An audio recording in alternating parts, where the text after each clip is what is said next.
You hear me? Yeah, now you hear me okay. Ready? Yep. We're gonna go live. Okay. Welcome to our live meeting tonight. This is also being streamed out. Do we have any, first of all, new members in the audience tonight? Anyone new?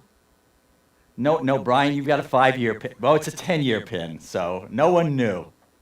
Okay. Let's go over some things. First, I'm going to try to encourage everyone to, even though our meetings start at 7:30, to kind of consider coming up. We're rolling when we shouldn't be. Yeah. Start over.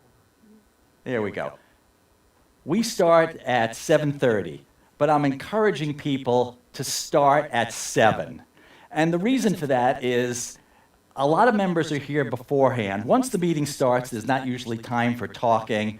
We've got popcorn, snacks, beverages. You're able to talk gear, exchange ideas, meet other members, and it's just a good time for socialization. If you're going to kill your evening anyway coming out here, come on out 30 minutes earlier. You know, it is worth it. And along that vein, too, we have our excellent, whoops, we went to the last.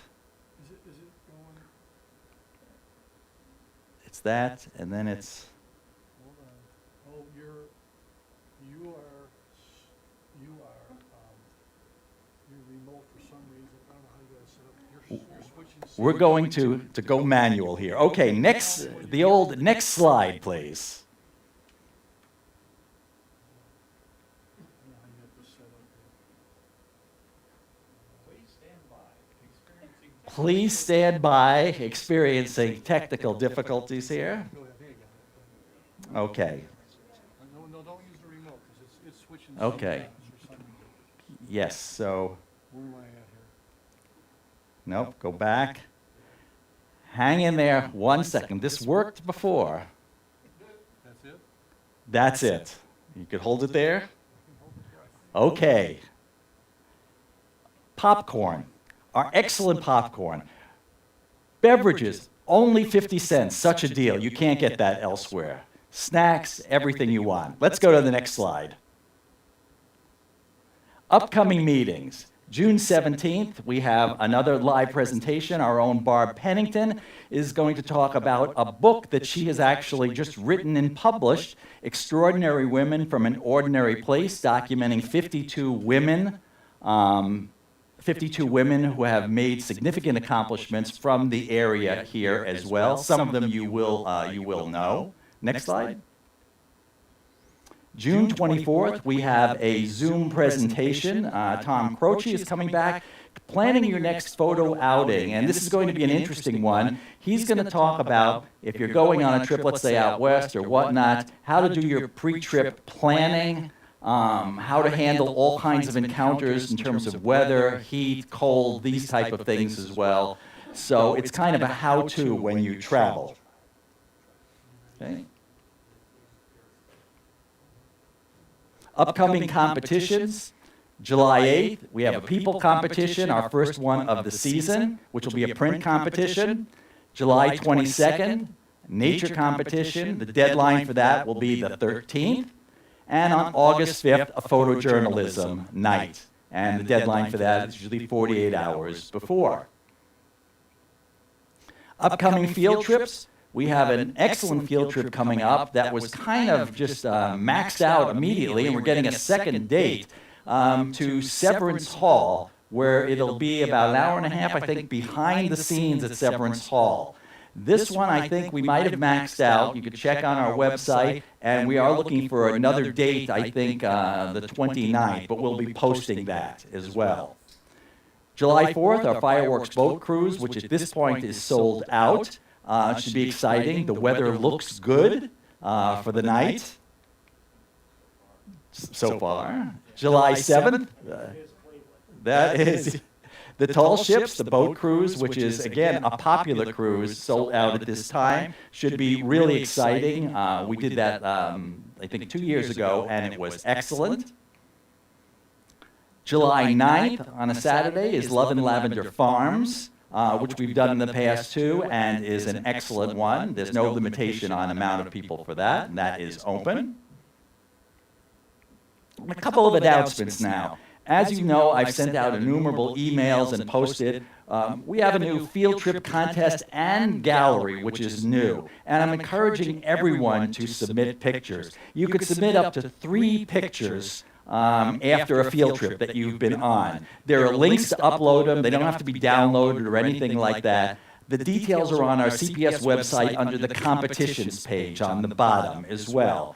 But also, all photos entered in the contest will be placed in a field trip gallery there as well. And for all of our field trips, any member who wants to post things, we will have that posted on our site. And this is outside of the regular competition schedule. This is more or less something informal. But I encourage everyone to just upload some pictures. I mean, if anything, people like to see what they missed, what someone else with a different eye or a little more skill had. So I think it goes along with members helping members too. Logo wear. 2 years we haven't done this. You're going to see me start to push it. T-shirts, polo shirts, hats, sweatshirts, all with the CPS logo. We have them in the back there. You could look. We have all sizes, big inventory. Any interest in that, you could see me after any meeting. Business cards. An important way people find out about the club is when they'll ask you a question, oh, gee, that field trip or something, how do I find out about that? Or what about this club? And you don't want them writing down websites or whatnot.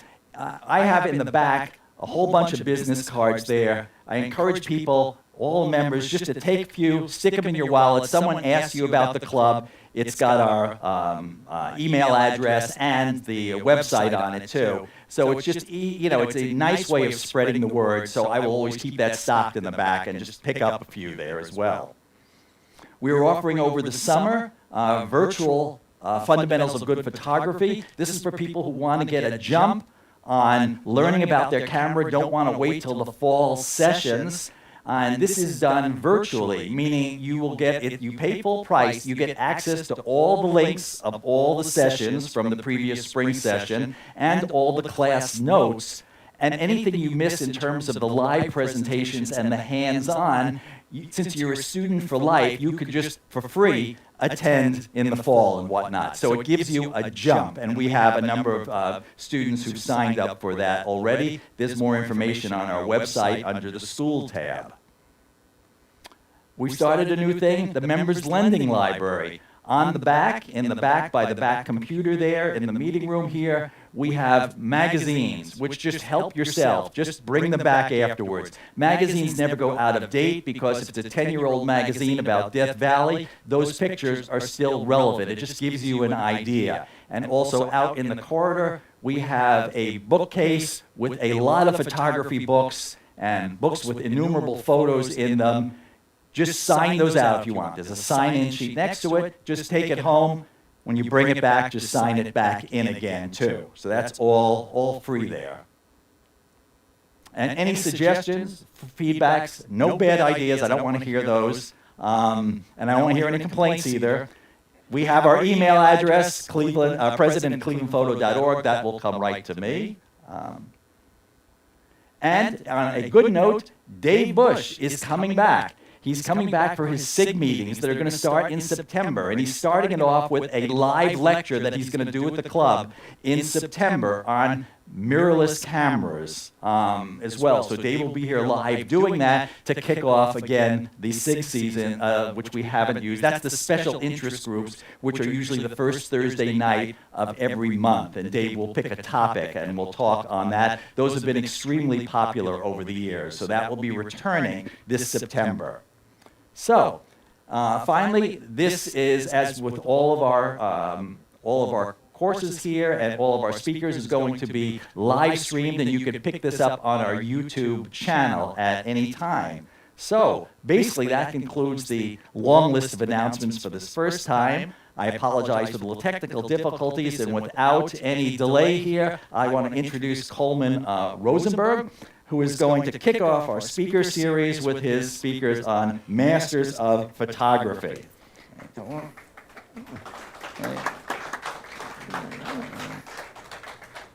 Thanks, Richard. And you've been wearing my logo wear tonight.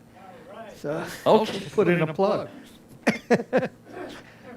So tonight, usually with these, we've called them different things. We've called them emulating famous photographers, and we've called them masters of photography. And I kind of am leaning toward continuing to call them masters of photography because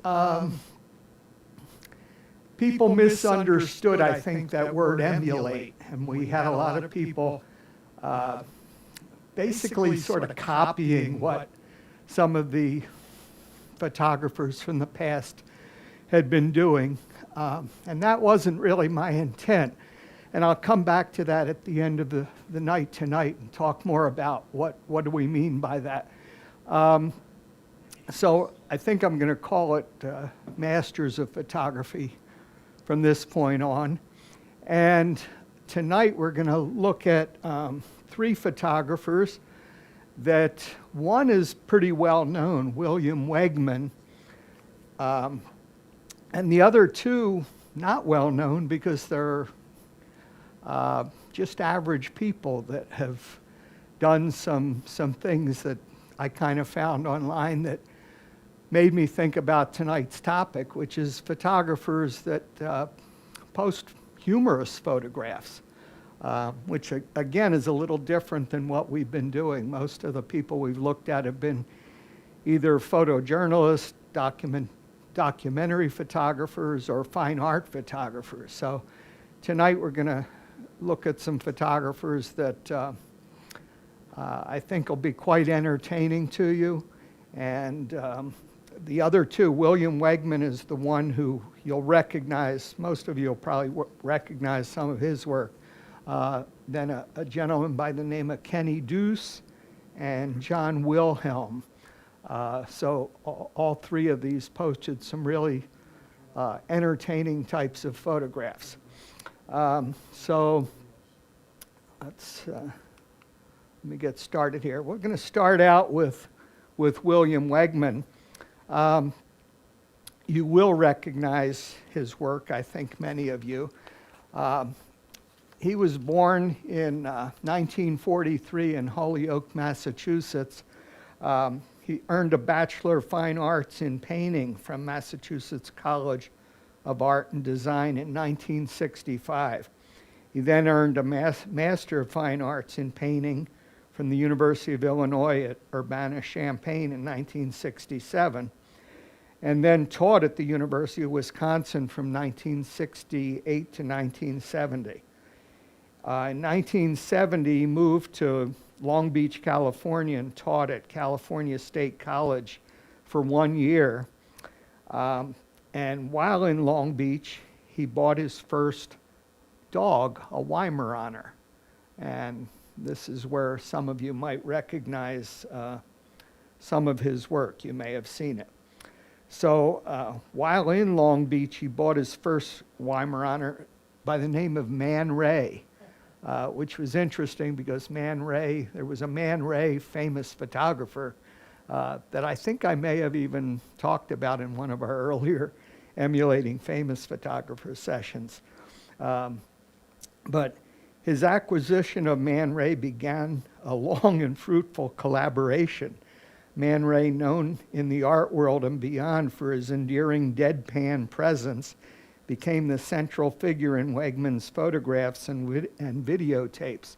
So he started out as a painter.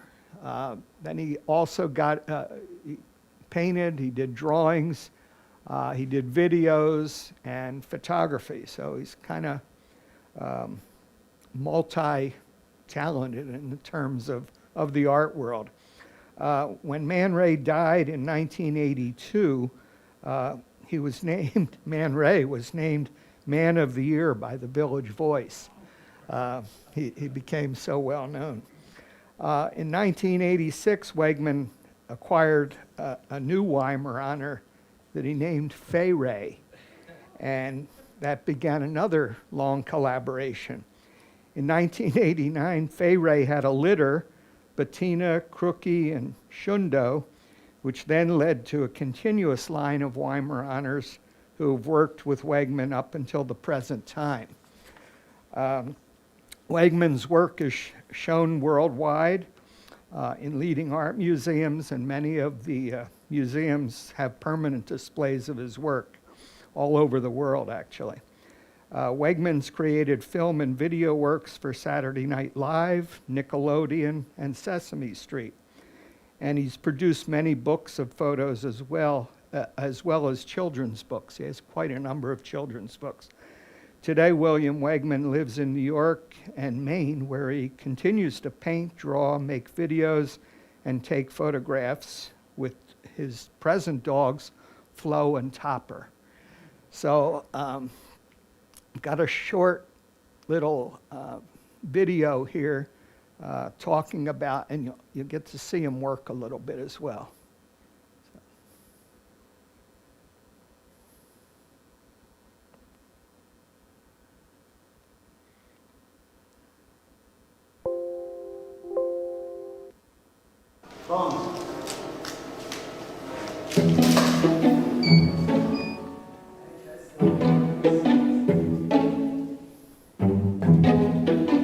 It really was a revelation for me. I said, this isn't about dogs at all.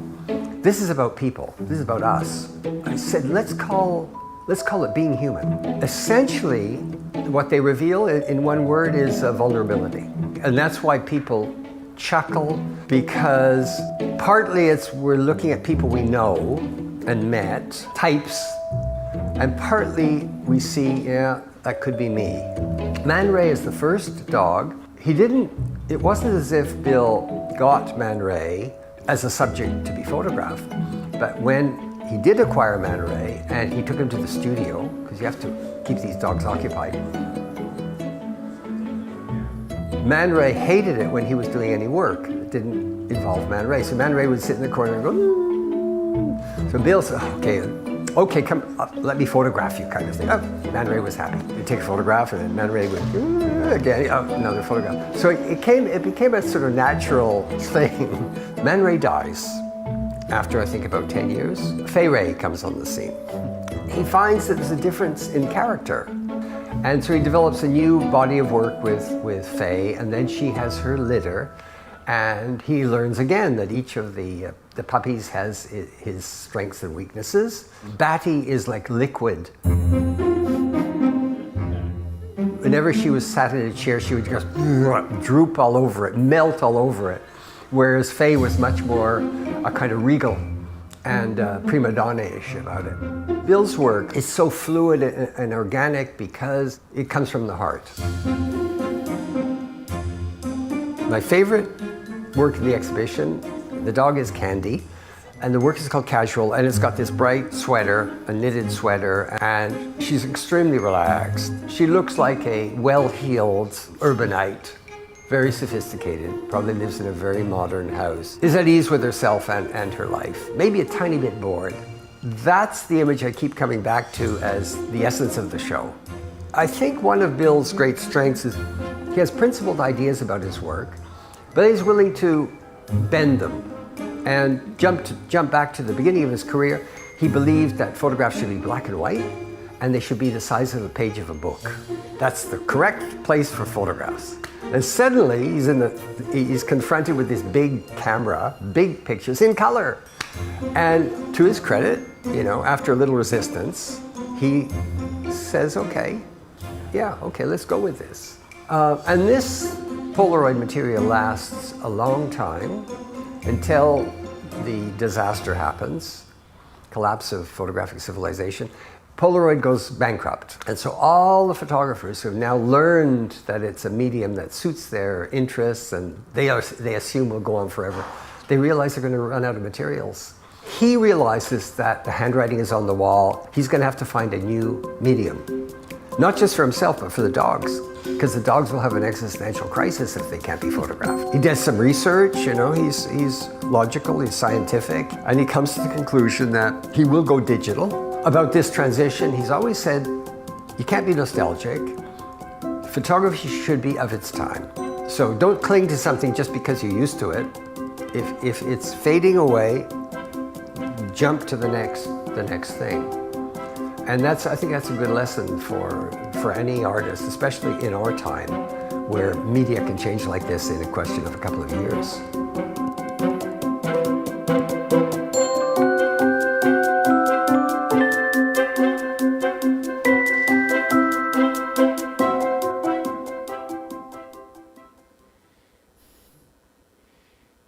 Okay.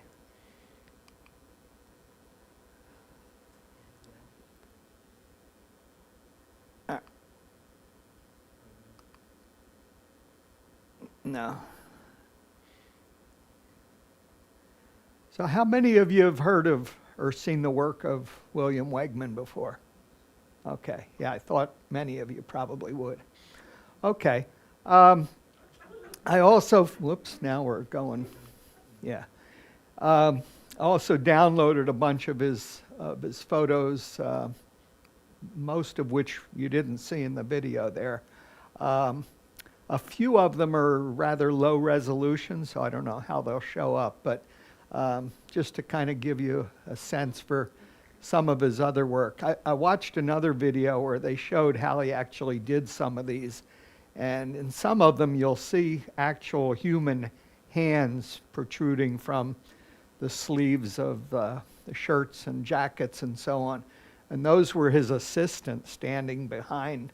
They would cut the clothing in the back, and the assistant would hide behind the dog and put their arms through the sleeves. Yeah, Chuck? This wasn't Photoshop, these were actually... These were actual, he didn't, these were not Photoshopped, right. These are all staged or posed. So this, I started out with this one, obviously, for us Ohioans. Here's another one. Little combination of a dog that looked like a dog and a dog that looked like a woman. I had an uncle that had 2 Weimaraners, and they were wonderful dogs, so I've always had a fondness for them myself. Richard? Is that a dog on the left, though? I mean, how is the dog standing, or is that, or just the... Oh, on our left. Yeah, it's a dog. I don't know what's behind the dog, obviously. I don't think is. Again, in the videotape that I saw showing how they did some of them, they would fill the clothing with just stuff to kind of fill the pants and whatnot, and then the dog may be sitting on a stool or something like that. How they did this one, I don't know exactly.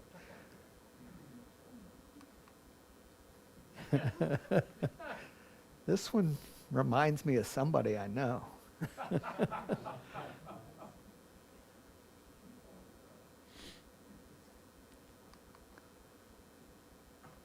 This one looks like a puppy, actually.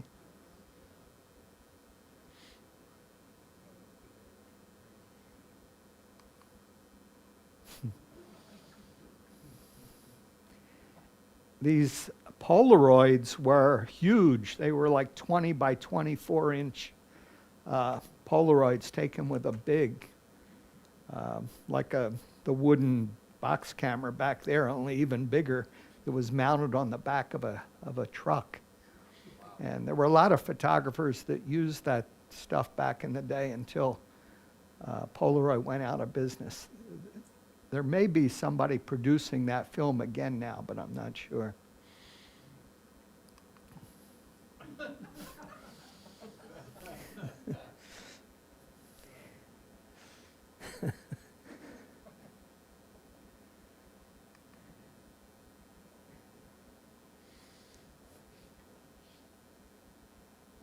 You know, those of you who know Barbara Cerrito, our club member, she does a lot of stuff with her border collies, particularly one by the name of Lyric, that poses incredibly for her.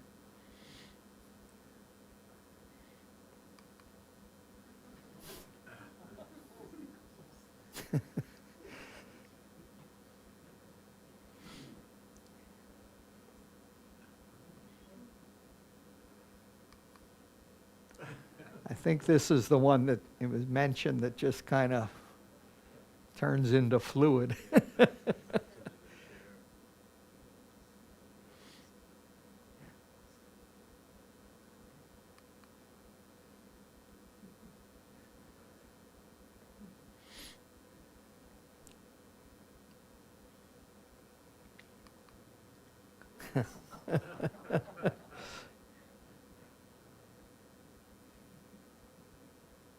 It's just amazing how cooperative these dogs are.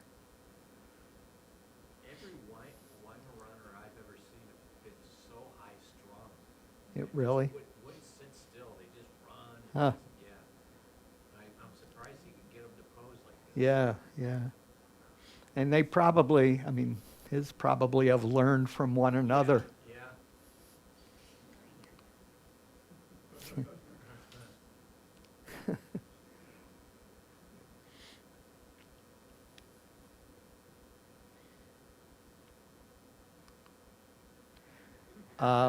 Now this is in a subway in New York City. That's the name, or the word escapes me suddenly, a mosaic. So it's a permanent display in the subway system of New York. And this one as well.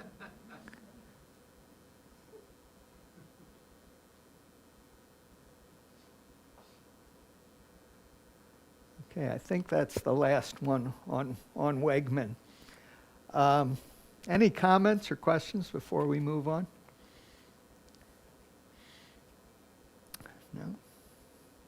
Okay. Well, the next photographer is a gentleman by the name of Kenny Deuce. Kenny Deuce is a sound and light engineer in Antwerp, Belgium.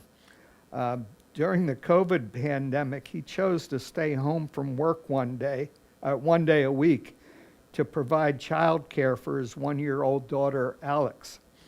His partner worried about the child. His partner worked. And so Deuce set up an Instagram account to provide photos of their daughter for his partner to ensure that the child was safe. As a prank, the Instagram page shows their daughter in silly and dangerous situations. All of the photos, in this case, were digitally edited, and Deuce states, "I now take a picture every week. In many photos, I just hold Alex and then chop myself off. Then I add a specific background to create a dangerous situation." So these look, some of them are just funny, some of them look pretty dangerous, but incredible Photoshop work. So here was a book that he's done, Adventures with Being a Dad, or being a father is child's play.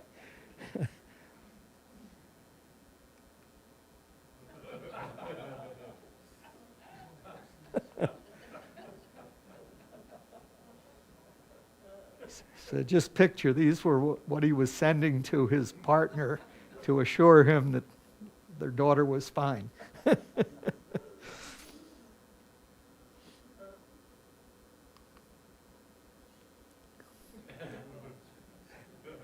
Alcohol drinks.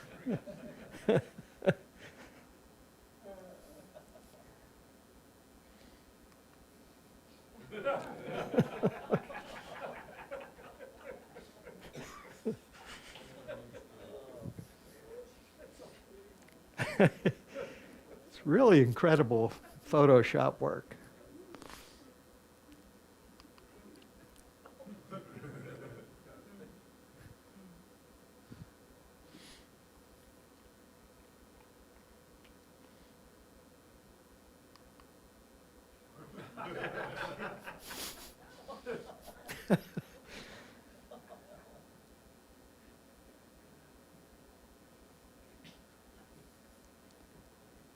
And in a lot of these, he was apparently either using a remote or self-timer too, because he's in many of these.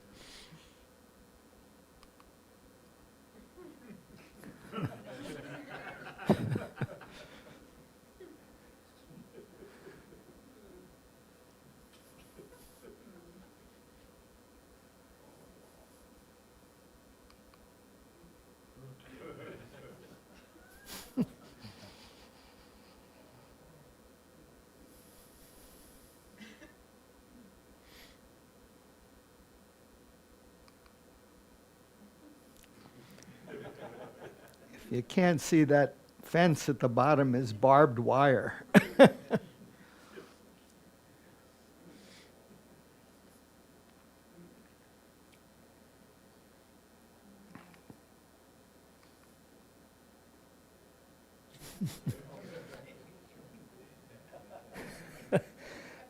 love the bubble wrap.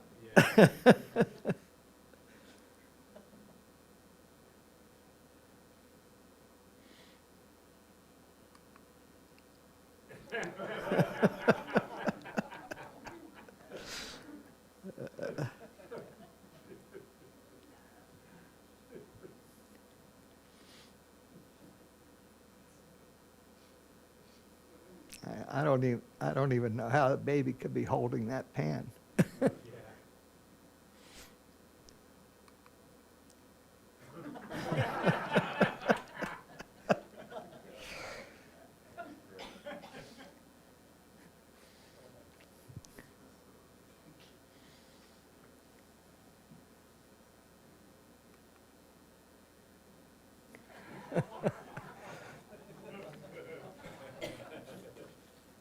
Some of them you have to look at for a moment before you really see the joke.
There was another one I couldn't download that had the child working on an electrical outlet that looked similar to this.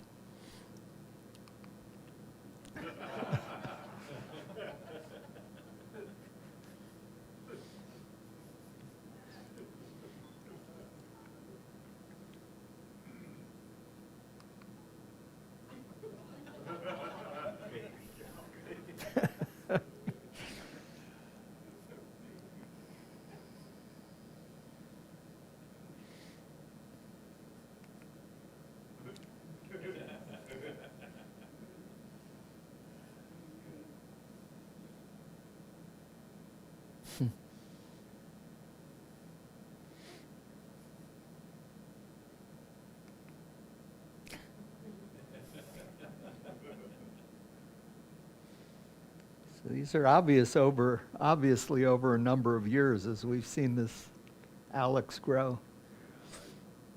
So I think that was the last one for Kenny Deuce. Any comments or?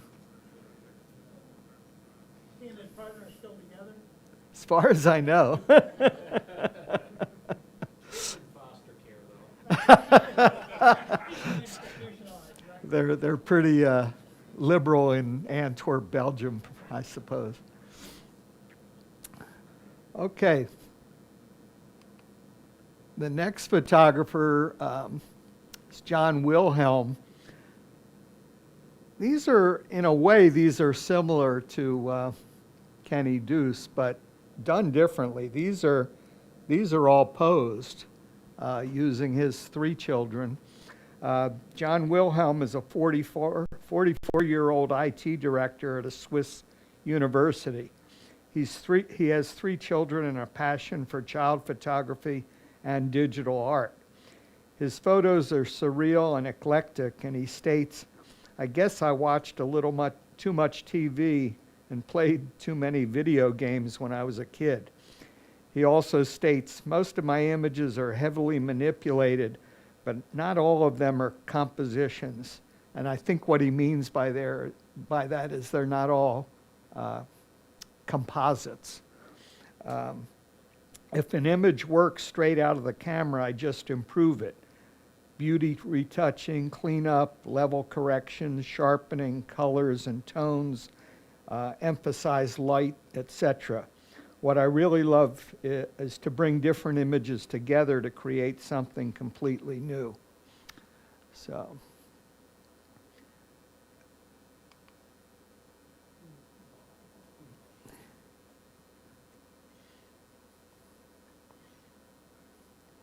You'll see as we go through these, his kids, they must have learned to love performing, because this is kind of similar to that one that Kenny Deuce did. I kind of wonder if he saw that and triggered this idea. His kids' eyes are incredible.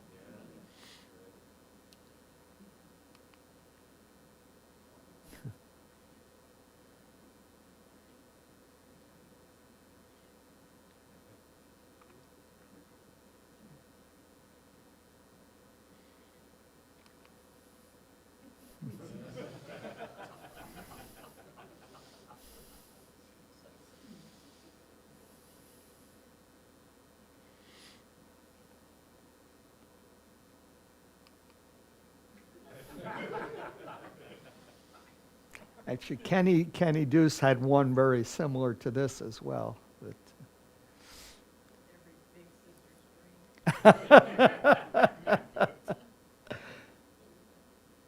little sister's nightmare. Right. Yeah,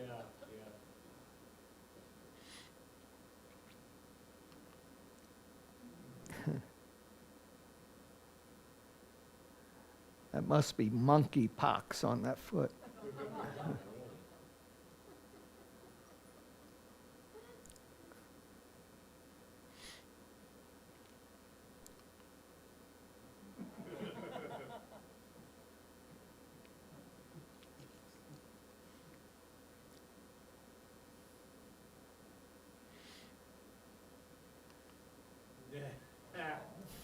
You're right, they're very animated, the kids. Yeah, yeah.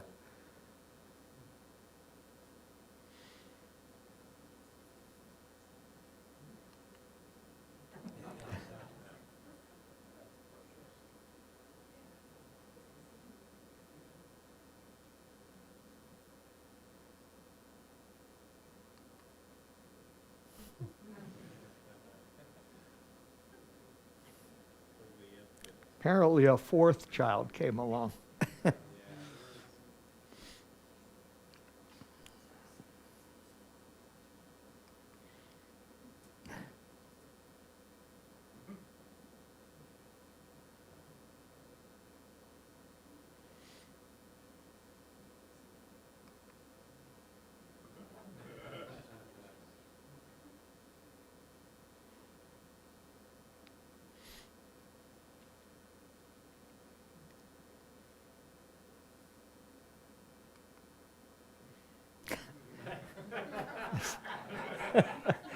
It's funny. I've seen this with duct tape, where people have duct taped people to the wall, but this is the first one I've seen where they were stapled. And the look on the older girl's face is priceless.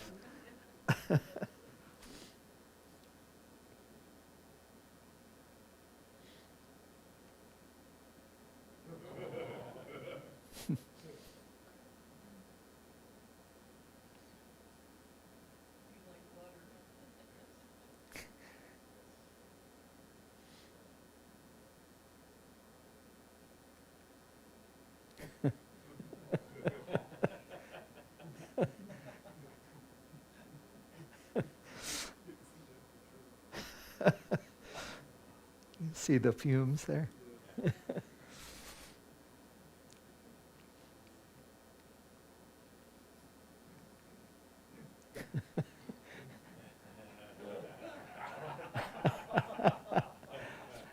I take it that it's a younger child in there.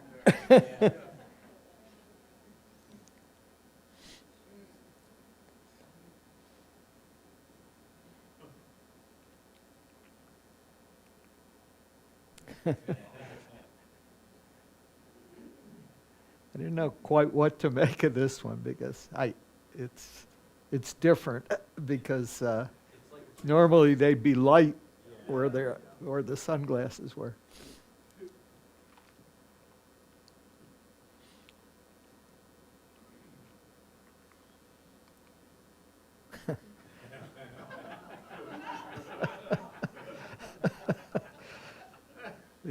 The expressions just kill me.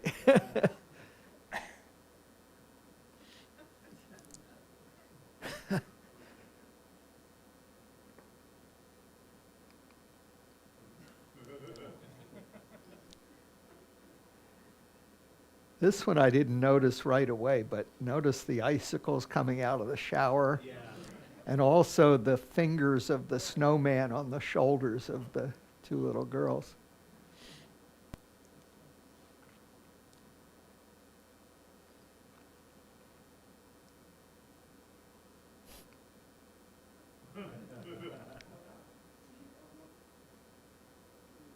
It's another kid's dream. Adults maybe too.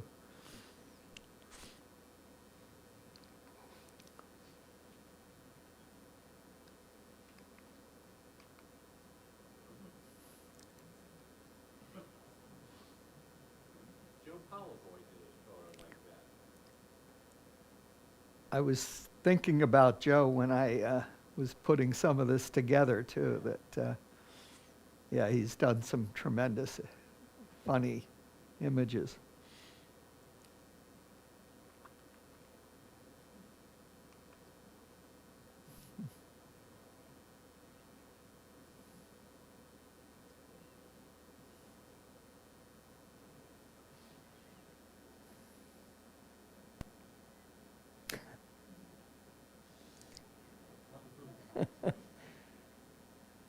It'll be a slow process.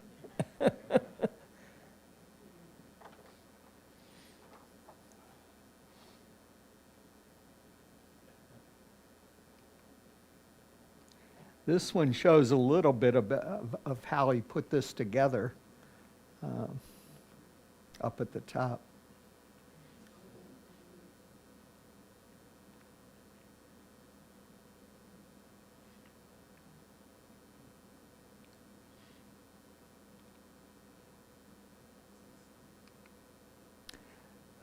This one I loved, and I wasn't sure everybody would get it. If you're my age or around that and you grew up putting together plastic airplane models and ship models and stuff like that, you would recognize what this is. I'm not sure somebody younger would, but these were how we used to get the little model pieces would come connected to that framework, and you would break them out and put your model together. This was pretty cool. Okay,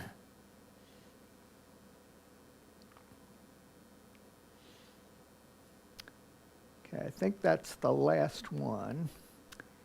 And so as we've been doing these sessions, we've set up a date to come back, and for this one it's July 15th for you all to shoot some photos in a humorous style. And the idea is to be creative in your own way, not necessarily to emulate or copy the photographers presented tonight, but just to try and be creative in your own way. Maybe you'll think of some other techniques to use, but on the 15th of July, we'll have people come back and bring up to, I think I've said up to about 12 images this time. Usually we've had time to do a lot more than we have done, so I've said 12. So feel free to produce either straight out of camera images, of actual funny subjects, produce composites, pose subjects, etc. Whatever you want to do to make humorous images. The only requirement is that no human or animal be harmed in the making of your photos. You may bring up to 12 photos. Bring them on a flash drive and we'll put them on the club computer and then go through them and comment and whatnot. Have fun with it. Hope a lot of people will participate. I just added some that I have done over the years. I kind of added them to give you some ideas, but also so that once you've seen them, I can't use them again on the 15th of July.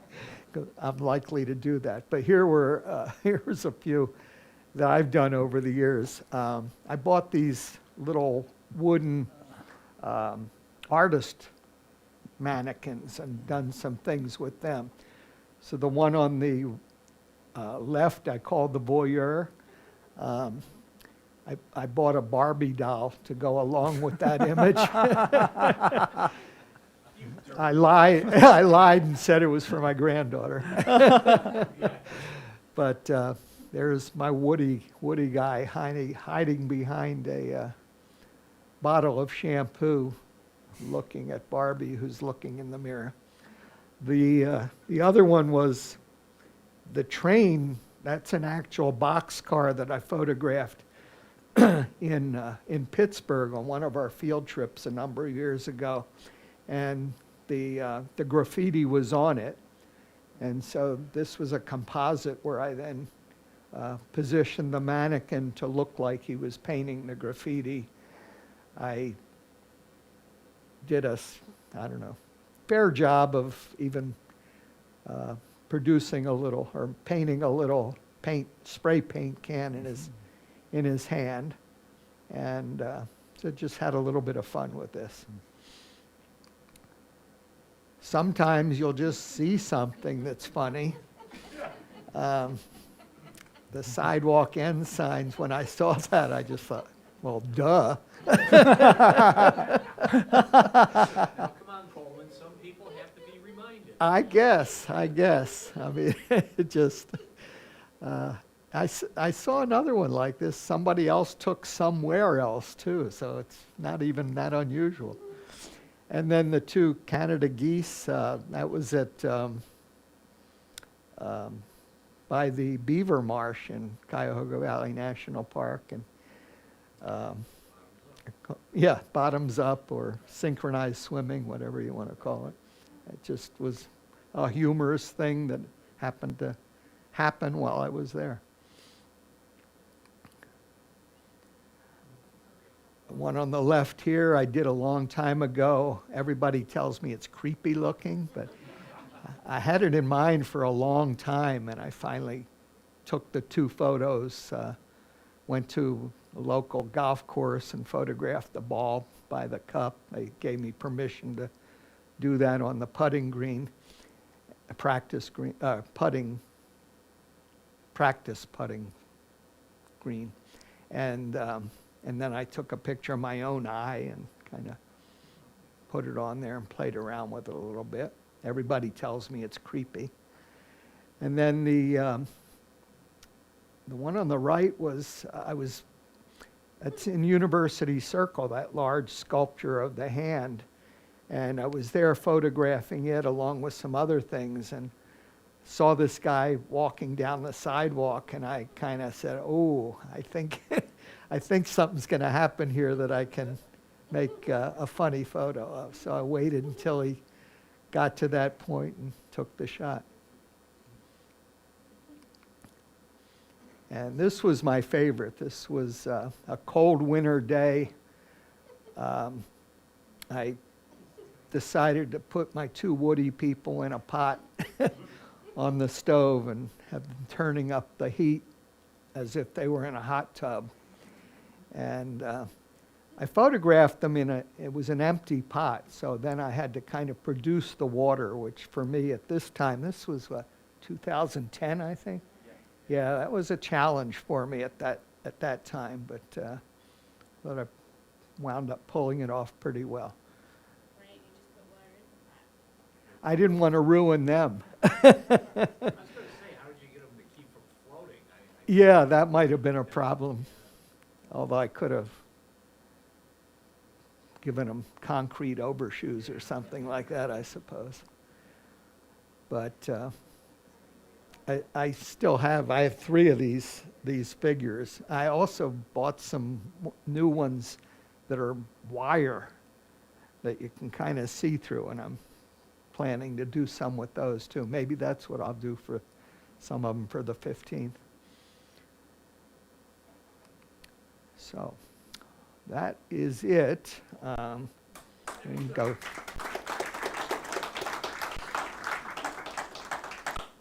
So any discussion before we just socialize? It's not a very long night when I do these, but I added more photos this time around to draw it out a little longer. If you Google humor in photography, you'll find many, many other really creative people out there. In fact, what gave me the idea was I saw something about it was a female photographer that did some really wild and inventive stuff. And I thought I thought I printed out a page with who she was. This was several months ago. And I thought, oh, that would make a good topic for one of these. And when it came up time to put this together, I couldn't find the paper and I couldn't remember her name. And I searched on Google and wasn't able to find her. But I may search again for her because she had some pretty wild stuff too. Yes, Jack. So I don't know if you want to put it back up, but there's a couple of the ones with Kenny. Uh-huh. The perspective is really interesting. It's often very big and then it kind of goes out. And we were just wondering if you think expression in Photoshop or whether that's a print. The one that the Tala, Yeah. and then there was Can we Sled, can we bring them back up? Let's see. and a couple of them, the fourth figure is sort of distorted, but not, it's huge. And then Yeah, yeah. perspective is real strange. I know what you're talking about. Right. Let's. I was looking at some of those, and do you think on some of these too, on the eyes, I wonder if there was, on those girls with those expressions, whether there was a little like fluid transformation with the eyes or something, just Yeah, to, I thought Yeah. that. Just click. Yeah. Yeah, I thought as well that he did some things with those eyes. It's- Yeah. Well, there are some apps that I've seen people use that give them those big doe eyes as well. But yeah, Which one had the Nutella she's asking about? that was near the. This guy or something else? Oh, this is one. Yeah.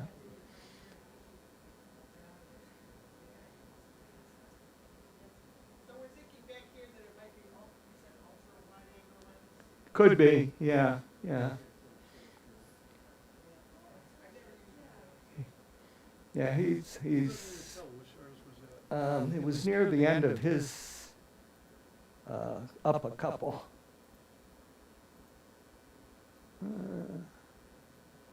There it is. Yeah, that one does look like a wide angle where the center is exaggerated, quite large. Or the thing's closer to the camera, yeah. If you look at the size of her hand though, Her I hand's think not, that's a yeah. prop of some sort. I think it's just a regular jar that he just pasted in there. Yeah. Just blew it up, yeah. Yeah, could, yeah, If I've, you look at her right hand holding the spoon, her hand's clenched too tight to fit around that thick of a spoon. uh-huh. Yeah. So why Oh, not yeah. her Yeah. hand would be more the size of the jar? And that's a big enough jar to feed an army. It looks like it was taken out with a serrated knife out of the jar because Oh, there's yeah. ribs in there. Yeah. The spoon's smooth. Yeah. Yeah. Well, he did some incredible Photoshop work with these. Other comments? Maybe he took the label, put it on. Yeah, that's not a typical Nutella jar. It looks like a glass that has like a marbling to it, and then just, he added the Nutella inside, it looks like. Could be. You have an extremely long left arm. Yeah, that's true. Yeah, yeah.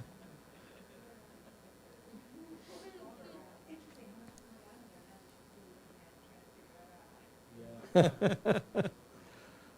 Well, these will be online on YouTube, so you can go back and study them. It's just those at your eyes, leisure. though.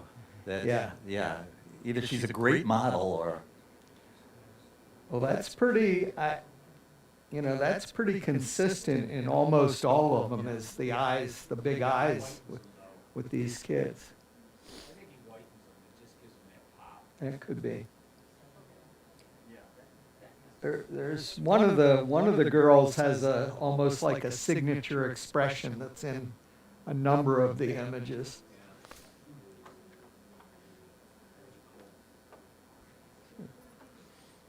Other comments, thoughts? Was the one that was doing the ones for reassurance for his partner, was that something, you said he stayed home one day a week, would he like weekly send out one of I these guess- as the progression? I guess so, yeah. Because the kid's son grew up in that time. Yeah, yeah. Yeah, with both of them, we can see the kids growing up, but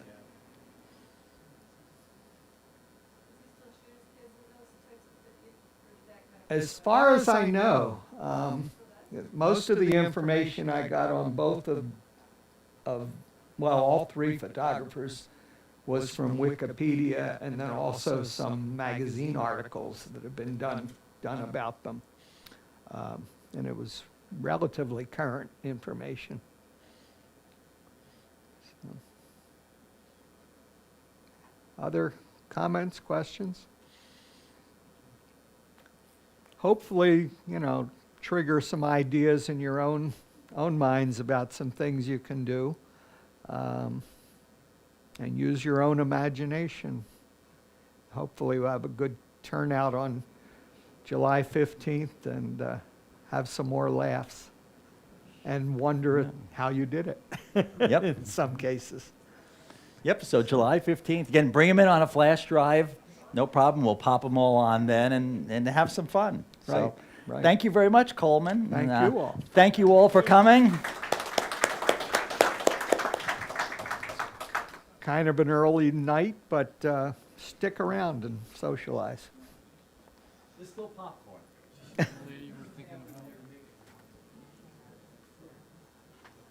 Oh, could be.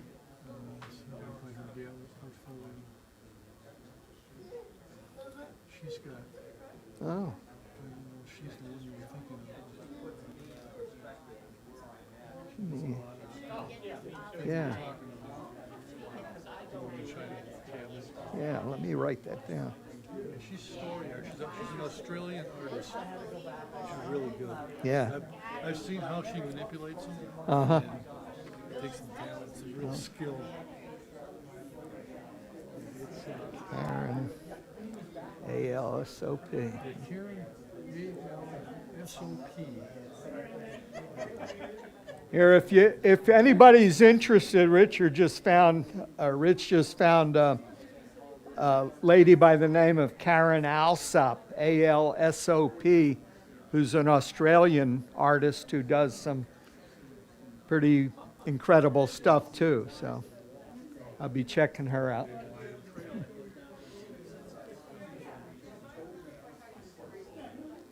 We could use some of her stuff on the July 15th meeting. Yeah. Yeah. Yeah.